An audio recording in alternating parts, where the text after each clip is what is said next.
Good morning student. आज हम लोग क्लासिफिकेशन ऑफ एलिमेंट में आगे बढ़ेंगे। पिछले वीडियो में याद होगा आपको, हम लोग अंडर 10 क्लास का जो पहले क्लासिफिकेशन आप पढ़े थे उसी पोर्शन का रिपीटेशन था। अब आज हम लोग इस 11th स्टैंडर्ड में आने पर कई वैसे टर्म जो आपके लिए नए हैं, कुछ एक्सेप्शनल कंडीशन, अब उनके बारे में वन बाय वन बात करेंगे। जैसे आप याद करो, एटॉमिक एंड आयनिक रेडियाई पढ़े थे हम लोग, तो वहां पर एक टर्म आया था कि on moving down the group atomic and ionic radii gradually increases. Top to bottom जाने पर atomic and ionic radii increase करता है, while on moving from left to right in a period atomic and ionic radii gradually decreases. First वाले में reason आया था due to increase in number of shell, और second वाले में left to right जाने पर डिक्रीज करता है due to increase in effective nuclear charge. Effective nuclear charge और इन्हें जेड एस्ट्रिक से रिप्रेजेंट किया जाता है। अब आज हम लोग इस इफेक्टिव न्यूक्लियर चार्ज के बारे में बात करेंगे कि ये इफेक्टिव न्यूक्लियर चार्ज है क्या। लेकिन इस इफेक्टिव न्यूक्लियर चार्ज को समझने से पहले हम लोग को शील्डिंग इफेक्ट और स्क्रीनिंग इफेक्ट के बारे में बात करना होगा। पहले ये टर्म समझना होगा। शील्डिंग इफेक्ट या स्क्रीनिंग इफेक्ट कहा जाता है, स्क्रीनिंग इफेक्ट, और इसे हम लोग सिग्मा से रिप्रेजेंट करते हैं। अब ये स्क्रीनिंग इफेक्ट और शील्डिंग इफेक्ट है क्या? कई जगह पर केमिस्ट्री में इनऑर्गेनिक, अब यहां से स्टार्ट हुआ है तो कई जगह पर ये टर्म आएगा, और सब जगह पर कंसेप्ट यही है। बिल्कुल एकदम सिंपल तरीके से इसको बताने की कोशिश करते हैं। जैसे अगर मान लिया कि आप क्लास में बैठे हुए हैं और आपकी क्लास, जैसे ही हम क्लास बोलते हैं इसका मतलब होता है कि वहां नंबर ऑफ स्टूडेंट्स हैं। तो मान लीजिए कि इस जगह पर आपके टीचर हैं, इस जगह पर इनका बोर्ड लगा हुआ है और इस जगह पर कई बेंच हैं, इस पे स्टूडेंट बैठे हुए हैं, यहाँ पे स्टूडेंट बैठा हुआ है, इस बेंच पर भी स्टूडेंट बैठा हुआ है, इन सब जगह पर स्टूडेंट बैठा हुआ है। अब अगर टीचर किसी लास्ट वाले बेंच पर बैठे हुए स्टूडेंट से पूछता है कि बोर्ड पर ये जो लिखा हुआ है वो बताओ तो तुम, बगैर उठे हुए, तो अब कई बार में आप फील करते होंगे कि ये जो स्टूडेंट यहाँ बैठा हुआ है, बोर्ड पर अगर नीचे कुछ लिखा हुआ है तो उसको वो दिख नहीं रहा है। वो उसे देखने के लिए लेफ्ट राइट या फिर थोड़ा सा ऊंचा होता है, खड़ा होता है, तब जाकर के दिखाई देता है। इसका मतलब यह हुआ कि इस बोर्ड और इस सबसे लास्ट वाले बेंच पर बैठे हुए स्टूडेंट के बीच में ये इनके आगे का स्टूडेंट ऑब्स्ट्रक्शन प्रोड्यूस कर रहा है। इसी ऑब्स्ट्रक्शन को शील्डिंग इफेक्ट या स्क्रीनिंग इफेक्ट कहा जाता है। यानी अगर ये स्टूडेंट नहीं रहते, आप इमेजिन करो सिचुएशन कि आपको बिल्कुल बेंच, लास्ट वाले बेंच पर बैठा दिया गया है, पूरा क्लास भरा हुआ है। अब आपके आगे में हेल्दी स्टूडेंट्स बैठे हुए हैं जिनका हाइट भी ज्यादा है, तो उस कंडीशन में आपको बोर्ड देखने में ज्यादा परेशानी होगी। दूसरे कंडीशन में अगर नर्सरी क्लास के बच्चे को बैठा दिया जाए तब आप आसानी से बोर्ड देख सकते हैं। तो दोनों कंडीशन में शील्डिंग इफेक्ट प्रोड्यूस हो रहा है, लेकिन जहां नर्सरी क्लास के बच्चे बैठे हैं वहां ऑब्स्ट्रक्शन कम प्रोड्यूस हो रहा है, वहां का shielding effect, screening effect value कम है। और जहां बड़े बड़े लोग बैठे हुए हैं, हाइट जिनका ज्यादा है, बॉडी वेट ज्यादा है, बल्कि है, वहां शील्डिंग इफेक्ट ज्यादा प्रोड्यूस हो रहा है। और अगर कोई भी स्टूडेंट नहीं बैठा हुआ है, आप बिल्कुल अकेले बैठे हुए हैं, तो वहां कोई ऑब्स्ट्रक्शन प्रोड्यूस नहीं होगा। ठीक उसी तरह से एटम का सेंट्रल पार्ट होता है न्यूक्लियस, और इस न्यूक्लियस के चारों तरफ सर्कुलर पाथ यानी कि सेल और ऑर्बिट में इलेक्ट्रॉन होता है। यहां ये फर्स्ट ऑर्बिट में 2 इलेक्ट्रॉन है जो बराबर घूम रहा है, सेकंड ऑर्बिट में 8 इलेक्ट्रॉन होते हैं, 1 2 3 4 5 6 7 8, और यहां पर भी 1 इलेक्ट्रॉन है। तो इस इलेक्ट्रॉन जो कि निगेटिवली चार्ज है और इस न्यूक्लियस यानी कि पॉजिटिव चार्ज के बीच में अट्रैक्टिव फोर्स लग रहा होता है। दो अपोजिट चार्जेस एक दूसरे को अट्रैक्ट कर रहे होते हैं, लेकिन इस आउटर मोस्ट ऑर्बिट के इलेक्ट्रॉन और इस न्यूक्लियस के बीच में ये जो अंदर के इलेक्ट्रॉन हैं ये भी ऑब्स्ट्रक्शन प्रोड्यूस करते हैं। यानी कि जितना आप अट्रैक्टिव फोर्स एक्सपेक्ट करते हो उसके कंपैरिजन में रियल में एक्चुअल में लगने वाला फोर्स ऑफ अट्रैक्शन कम होता है due to the presence of inner electron. और यही इनर इलेक्ट्रॉन के ऑब्स्ट्रक्शन को शील्डिंग इफेक्ट और स्क्रीनिंग इफेक्ट कहा जाता है। यानी एक चीज तो क्लियर हो गया यहां से कि अंदर में जितना ज्यादा इलेक्ट्रॉन रहेगा आउटर मोस्ट ऑर्बिट और न्यूक्लियस के बीच में उतना ही ज्यादा ऑब्स्ट्रक्शन प्रोड्यूस होगा, यानी कि इनके बीच का इंटरैक्शन खिंचाव कम होता चला जाएगा। हम अगर एक्सपेक्ट कर रहे हैं कि यहाँ न्यूक्लियस और आउटर मोस्ट ऑर्बिट के बीच में लगने वाला अट्रैक्टिव फोर्स, जब फोर्स बोल रहे हैं कि वो 10 न्यूटन लगना चाहिए था, लेकिन एक्चुअली लग रहा है यहाँ पर 4 न्यूटन। लगना चाहिए था 10 न्यूटन बट लग रहा है कितना 4 न्यूटन, यानी कि 6 न्यूटन के बराबर का वहां पर शील्डिंग इफेक्ट प्रोड्यूस हो रहा है। तो जो 4 न्यूटन लग रहा है, जो एक्चुअली फोर्स एक्सपीरियंस किया जा रहा है न्यूक्लियस और आउटर मोस्ट ऑर्बिट के बीच में, उसे ही इफेक्टिव न्यूक्लियर चार्ज कहा जाता है। न्यूक्लियर चार्ज यानी कि पॉजिटिव चार्ज किसके बीच में लग रहा है? आउटर मोस्ट ऑर्बिट के बीच में। ये इफेक्टिव न्यूक्लियर चार्ज निकला कैसे? तो जो एक्चुअल फोर्स लगना चाहिए, सॉरी जो एक्सपेक्टेड फोर्स लगना चाहिए था उसमें से शील्डिंग इफेक्ट वैल्यू को माइनस कर दी। एक्चुअल फोर्स कितना लगता है वो उसके एटॉमिक नंबर यानी कि जेड से रिप्रेजेंट किया जाता है, क्योंकि वो प्रोटॉन के बराबर में है। और अगर हम लोग रिस्पेक्टिव वैल्यू निकालें तो प्रोटॉन के ऊपर में +1 और इलेक्ट्रॉन के ऊपर में -1 माना जाता है। तो इसी से अगर हम लोग शील्डिंग इफेक्ट वैल्यू को माइनस कर दें तो अब जो वैल्यू निकलता है that is called a screening effect और शील्डिंग इफेक्ट। ये सारा टर्म यहां पर समझा है, ये सारे डिफिनेशन को हम आपके पीडीएफ में लिख रहे हैं, आप वहां से कॉपी करोगे और जरूरत पड़ेगा तो इस वीडियो को फिर से रिपीट करोगे। हम फिर से एक बार बता रहे हैं, जो एक्सपेक्ट करते हैं फोर्स ऑफ अट्रैक्शन न्यूक्लियस और आउटर मोस्ट ऑर्बिट के बीच में, वो उनके एटॉमिक नंबर के बराबर का होता है।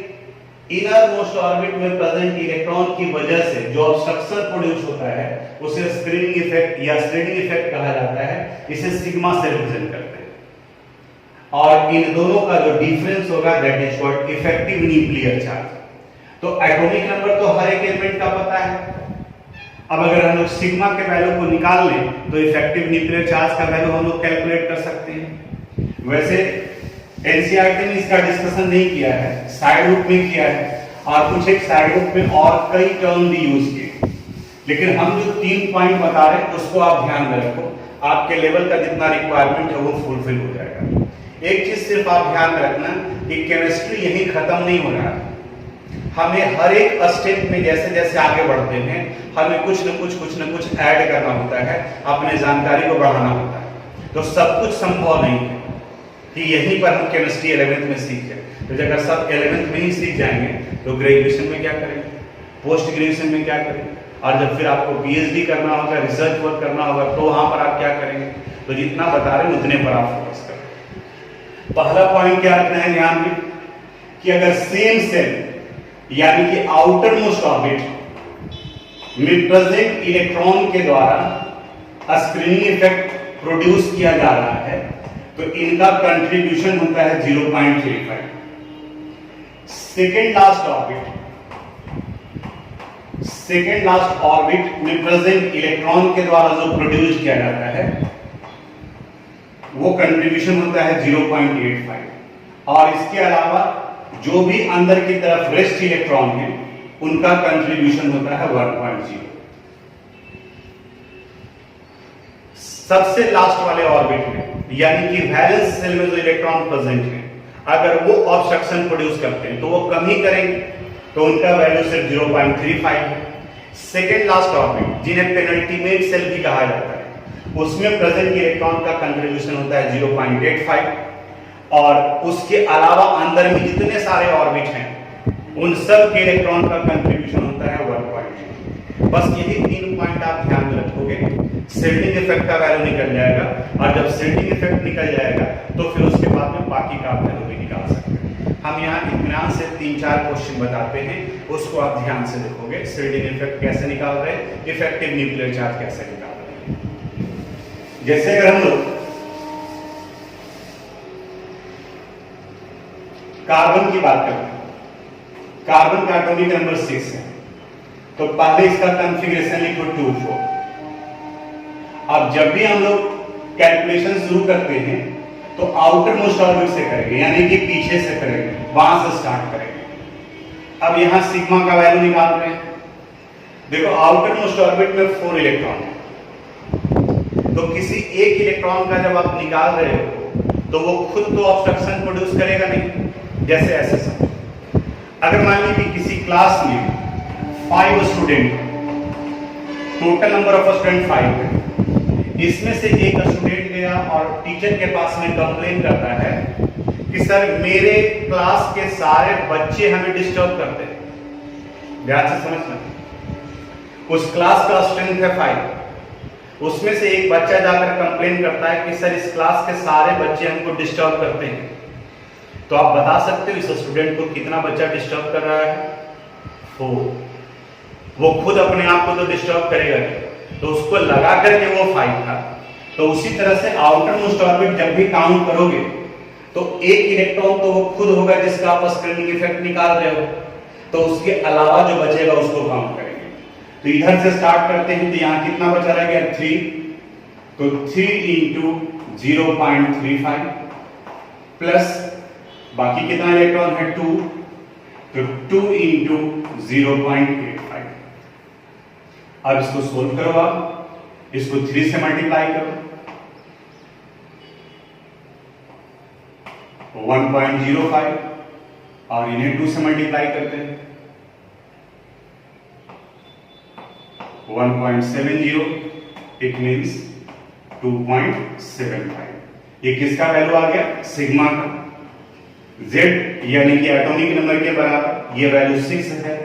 तो अब जब इफेक्टिव न्यूक्लियर चार्ज निकालेंगे तो effective nuclear charge Z minus sigma 6 minus 2.75, it means 3.25। ये कार्बन का वैल्यू आ गया। कार्बन का वैल्यू कितना आ गया? 3.25। कुछ दूसरा एग्जाम्पल लेते हैं।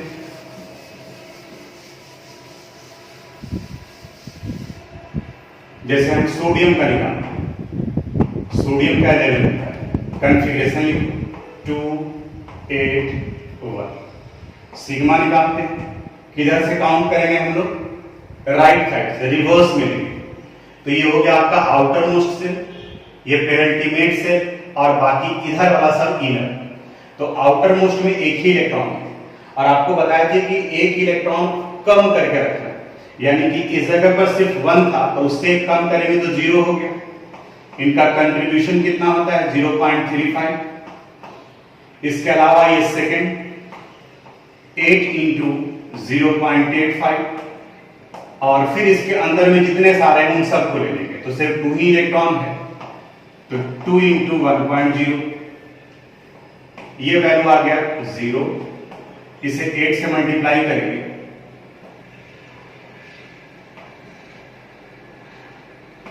आप लोग भी काउंट कीजिएगा, हो सकता है कि कैलकुलेशन मिस्टेक हो। 2.0, इट मींस 8.80। ये सिग्मा का वैल्यू। Z यानी एटॉमिक नंबर है 11, तो इफेक्टिव न्यूक्लियर चार्ज निकालेंगे, तो Z माइनस सिग्मा 11 माइनस 8.80, ये वैल्यू आ गया 2.20। यानी सोडियम के केस में 2.20, सोडियम के केस में ये वैल्यू आ गया 2.20। कुछ और आगे बढ़ते हैं।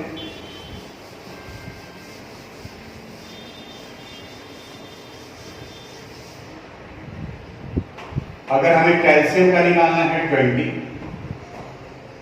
तो कॉन्फ़िगरेशन लिखोगे तो आएगा 2 8 8 2। तरीका क्या होता है? कहां से काउंट कर रहे हैं? लास्ट से, इधर से। इनका कंट्रीब्यूशन ये हो गया आउटर मोस्ट ऑर्बिट का, पेनल्टीमेट सेल का, और बाकी सब इनर में का। तो यहां 2 है। क्या बताया आपको कि सबसे लास्ट वाले में एक इलेक्ट्रॉन कम लेना है, क्योंकि एक तो वो खुद ही इलेक्ट्रॉन होगा जिसका आप इफेक्टिव न्यूक्लियर चार्ज निकाल रहे हो, तो जो रेस्ट रहेगा वही डिस्टर्ब करेगा उसको। तो यहां पर सिग्मा का वैल्यू यहाँ 2 की जगह 1 लेंगे इंटू 0.35 प्लस ये 8 है तो 8 इंटू 0.85 और प्लस सारे इलेक्ट्रॉन 3 ही पार्ट लेना है, valence shell, penultimate shell and rest electron. Outer most orbit में प्रेजेंट इलेक्ट्रॉन एक को छोड़कर यानी जिनका निकाल रहे उसको छोड़कर, सेकेंड लास्ट ऑर्बिट में प्रेजेंट इलेक्ट्रॉन और बाकी अंदर में जितने सारे इलेक्ट्रॉन हैं उन सबको, ये 3 पार्ट ही लेना है। तो इधर में अंदर में टोटल कितने इलेक्ट्रॉन हो गए 10, तो यहां लिखेंगे हम लोग 10 इंटू 1.0, ये वैल्यू हो गया 0.35 प्लस इसको अभी मल्टीप्लाई किए थे हम लोग 6.8 प्लस 10.0, ऐड कर दो वैल्यू 5 17.15, ये सिग्मा का वैल्यू आ गया। अब इफेक्टिव न्यूक्लियर चार्ज निकालेंगे तो Z माइनस सिग्मा यानी 20 माइनस 17.15, तो ये वैल्यू निकल गया 2.85 नियर। तो सोडियम कैल्शियम का अगर निकालते हैं तो ये वैल्यू आ जाएगा 2.85, टॉप टू बॉटम जा रहे हैं। उसी तरीके से हमें लग रहा है कि अब आप इफेक्टिव न्यूक्लियर चार्ज निकाल सकते हो, ये 3-4 का हम लिखे हैं उसी अनुसार से। जैसे हम लोग टॉप टू बॉटम जाते हैं तो वहां पर साइज बड़ा होता है, तो उस जगह पर इफेक्टिव न्यूक्लियर चार्ज नहीं, उस जगह पर हम लोग नंबर ऑफ सेल काउंट करते हैं। और जब लेफ्ट टू राइट जाते हैं, लेफ्ट टू राइट जैसे कि lithium, beryllium, boron, carbon, nitrogen, oxygen, fluorine, इनका एटॉमिक नंबर 3, 4, 5, 6, 7, 8, 9।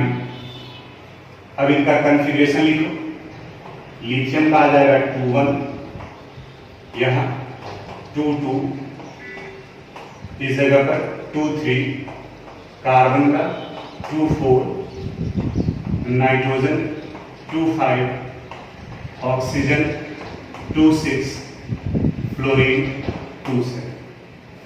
अब इसके बाद में इन सब के सिग्मा का वैल्यू निकालना। यहां सिग्मा का निकालेंगे तो आउटर मोस्ट ऑर्बिट में 1 है, तो ये हो गया 0 इंटू 0.35 प्लस 2 इंटू 0.85। अब ये वैल्यू सोल्व करेंगे तो ये 0 और 2 से मल्टीप्लाई करेंगे तो ये वैल्यू आ गया 1.70 यानी 1.7। तो हम यहां पर ये वैल्यू डायरेक्ट लिख रहे हैं, आप अपनी कॉपी में भी उसी तरह से कैलकुलेट करके लिखोगे तो यहां सिग्मा का वैल्यू आ गया 1.7। इनका निकाल रहे हैं, इधर से काउंट करेंगे, 2 है तो 1 लेंगे, 1 इंटू 0.35 प्लस 2 इंटू 0.85, ये वैल्यू आ गया 0.35 प्लस 1.7 2.05, तो यहां आ गया ये 2.05। फिर बोरॉन का निकालते हैं उसी तरह से।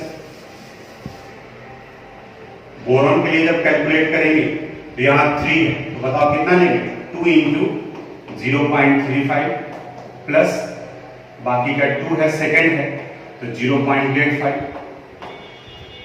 सबसे आउटर मोस्ट ऑर्बिट के लिए 0.35, सेकेंड लास्ट ऑर्बिट के लिए 0.85 और उसके अंदर में जितने सारे उन सबका 1.0, तो ये वैल्यू आ गया 0.7 और इधर ये वैल्यू आ जाता है 1.7,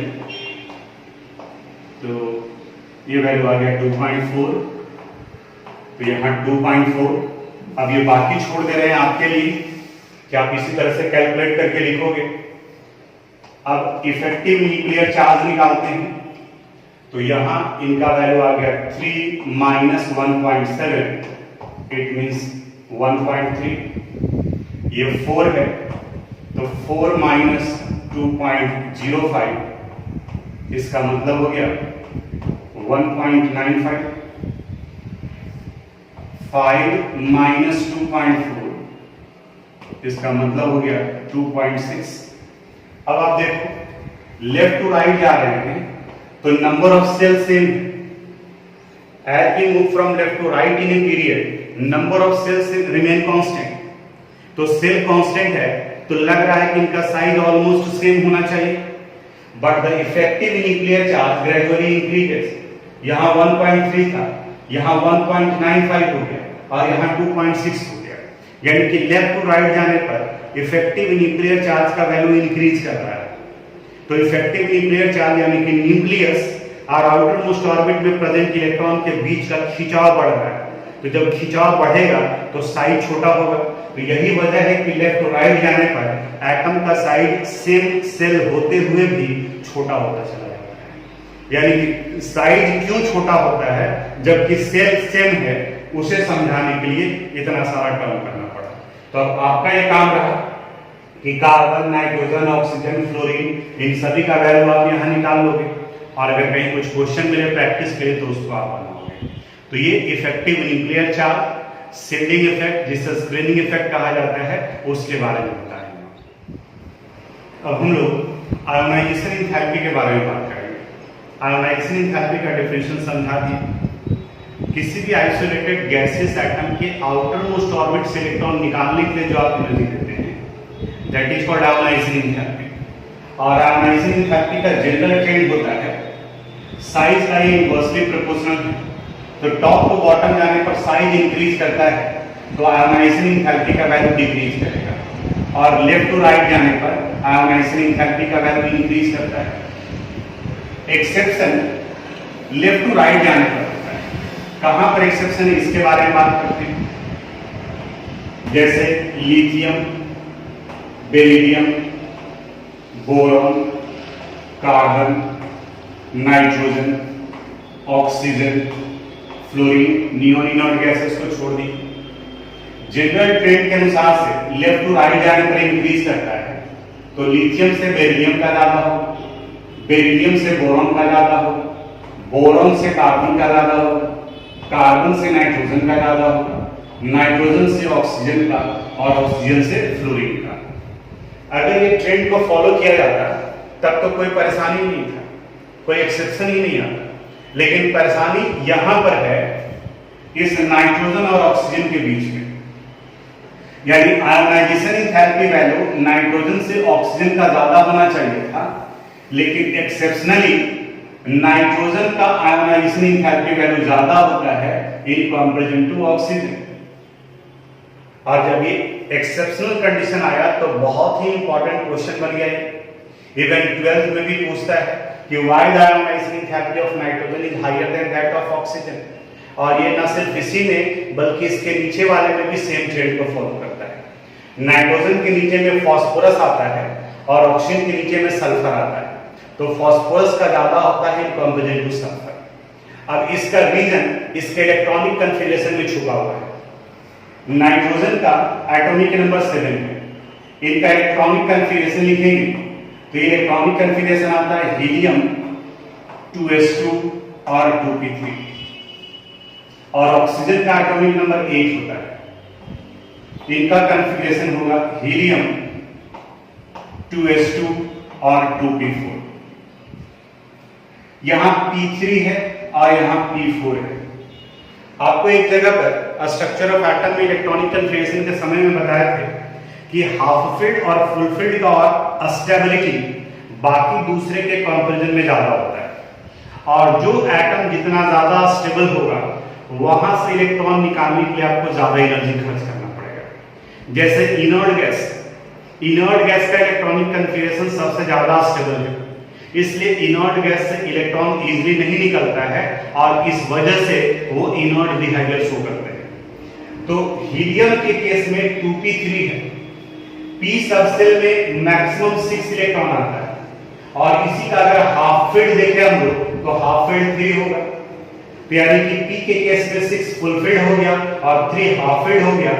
उसी तरह से d के केस में 10 फुल फील्ड होगा और 5 हाफ फील्ड होगा।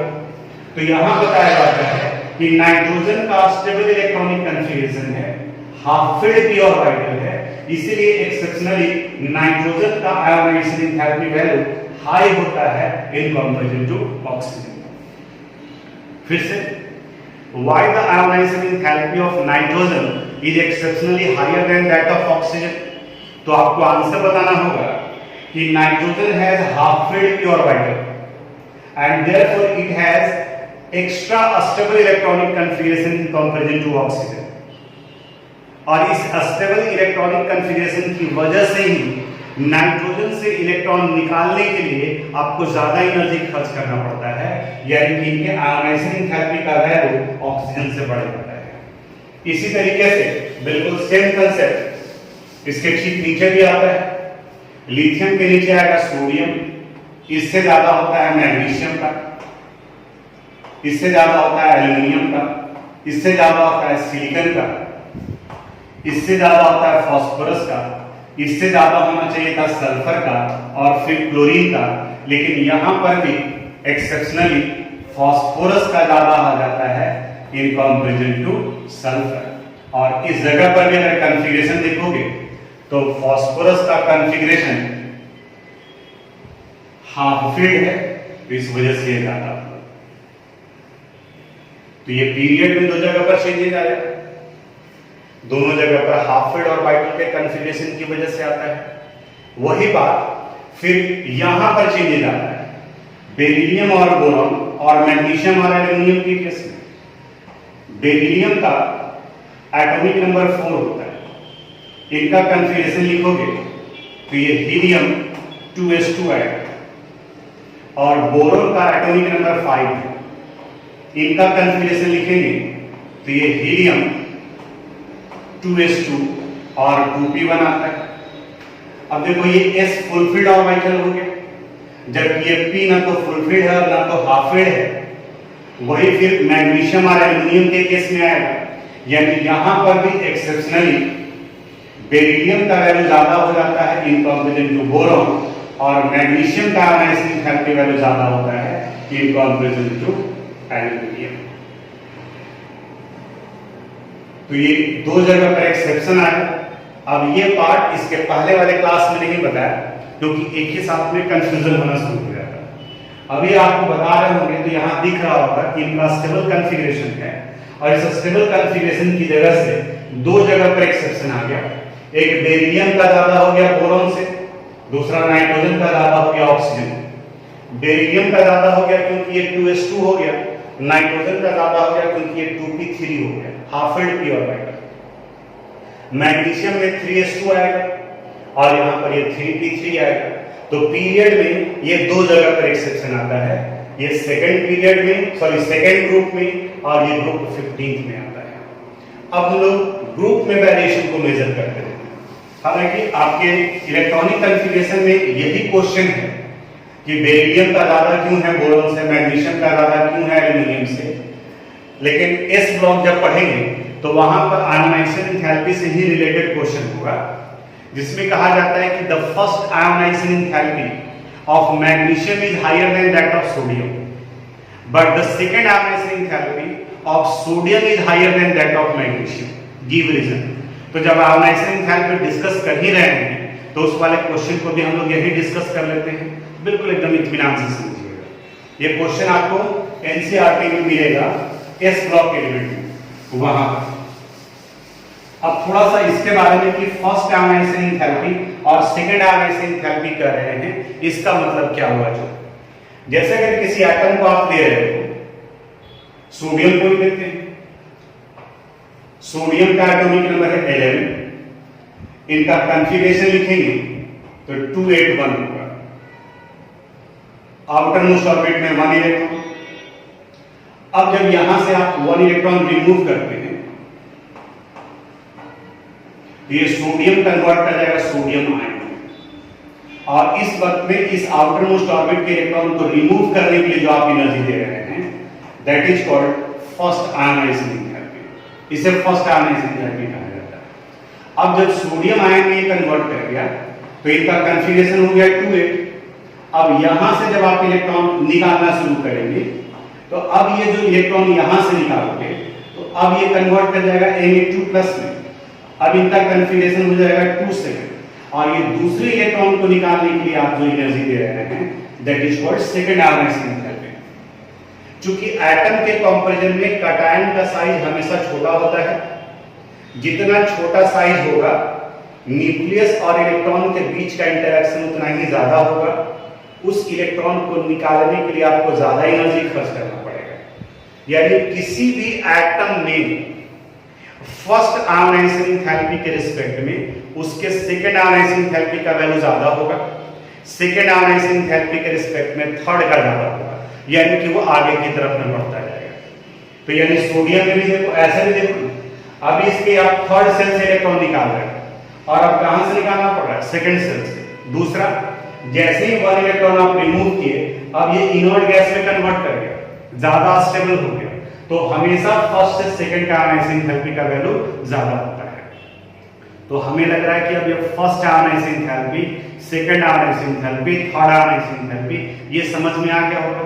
फिर से एक बार, किसी आइसोलेटेड गैसियस एटम के आउटर मोस्ट ऑर्बिट से जो पहला इलेक्ट्रॉन निकालने के लिए एनर्जी देते हैं that is called first ionizing enthalpy. उस एक इलेक्ट्रॉन के निकालने के बाद में अब वो एटम कैटायन में कन्वर्ट कर गया।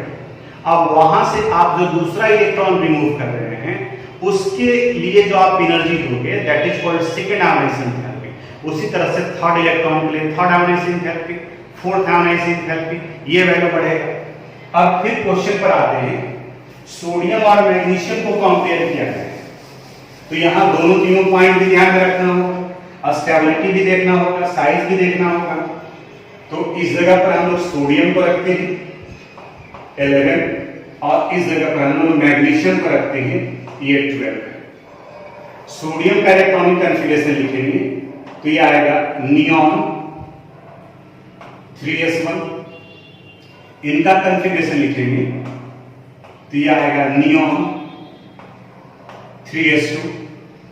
यहां से जो आप इलेक्ट्रॉन रिमूव करेंगे फर्स्ट इलेक्ट्रॉन तो ये हो गया फर्स्ट आयोनाइजिंग एंथैल्पी। इस मैग्नीशियम से भी अगर आप वन इलेक्ट्रॉन रिमूव कर रहे हैं तो it is called first ionizing enthalpy of magnesium.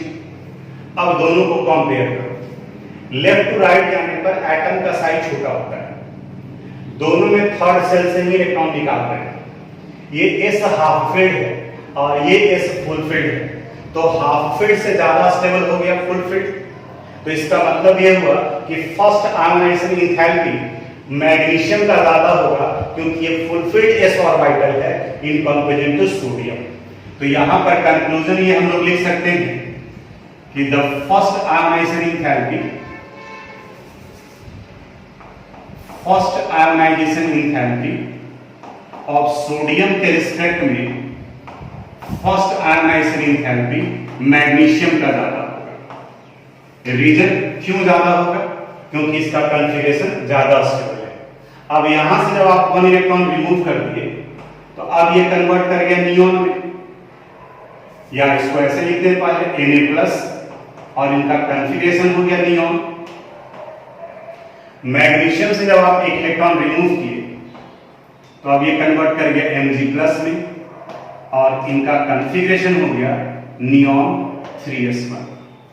अब इस जगह पर आपको फिर यहां से वन इलेक्ट्रॉन रिमूव करना है, इस जगह से भी आप वन इलेक्ट्रॉन रिमूव कर रहे हैं। यहां जो आप एनर्जी दोगे that is called second ionizing enthalpy, यहां जो एनर्जी देंगे that is called second ionizing enthalpy. अब गौर से देखो किसका कॉन्फ़िगरेशन ज्यादा स्टेबल है, ये नियॉन यानी कि इनर्ट गैस बन गया और ये नियॉन का लास्ट इलेक्ट्रॉन सेकंड ऑर्बिट में, यानी कि इसका साइज भी छोटा हो गया और इसका कहां इलेक्ट्रॉन है? थर्ड ऑर्बिट में। तो अब जैसे ही एक इलेक्ट्रॉन रिमूव किए तो सोडियम आयन का कॉन्फ़िगरेशन ज्यादा स्टेबल हो गया इन कंपैरिजन टू मैग्नीशियम। इसलिए अब अगर हम लोग से सेकंड आयोनाइजिंग एंथैल्पी पूछा गया तो सोडियम का सेकंड आयोनाइजिंग एंथैल्पी वैल्यू ज्यादा होगा in comparison to second ionizing enthalpy value of magnesium के रिस्पेक्ट में। उसी तरह से फिर जब थर्ड निकालने की बात होगी तो फिर सेकंड के कॉन्फ़िगरेशन को कंपेयर करेंगे कि किनका वैल्यू ज्यादा है किनका कम है। आप ट्राई करके देखना, जब थर्ड हम लोग निकालेंगे तब उस कंडीशन में ये नियॉन से कन्वर्ट करके अब ये फ्लोरीन के कॉन्फ़िगरेशन के बराबर हो जाएगा और ये नियॉन हो जाएगा। तो अब नियॉन का ज्यादा स्टेबल कॉन्फ़िगरेशन होगा, तो थर्ड आयनाइजिंग इफेक्ट पे फिर मैग्नीशियम का ज्यादा हो जाएगा इन कंपेरिजन टू सोडियम। तो इसको आप स्टेटमेंट हम पीडीएफ में लिख दे रहे हैं, आप इसको इसी तरीके से अपनी कॉपी में भी लिखो, ये वाले पार्ट पीडीएफ का जो। तो दो पार्ट आज डिस्कस किए हम लोग, एक effective nuclear charge shielding effect screening effect के बारे में, और दूसरा एक्सेप्शनल कंडीशन आयोनाइजिंग थेरेपी के बारे में। एक पार्ट रह गया इलेक्ट्रॉन गेनिंग थेरेपी और इलेक्ट्रॉन एफिनिटी के बारे में। अब उसको आज नहीं बताएंगे, नहीं तो बहुत ज़्यादा हो जाएगा, उसको अब हम लोग अगले वाली क्लास में डिस्कस करेंगे। और थोड़ा सा आप भी रीडिंग डाल करके रखोगे, उसमें और कुछ ड्रॉबैक वगैरह पीरियोडिक टेबल के बारे में हम लोग बात करेंगे। आज यहीं तक, बाकी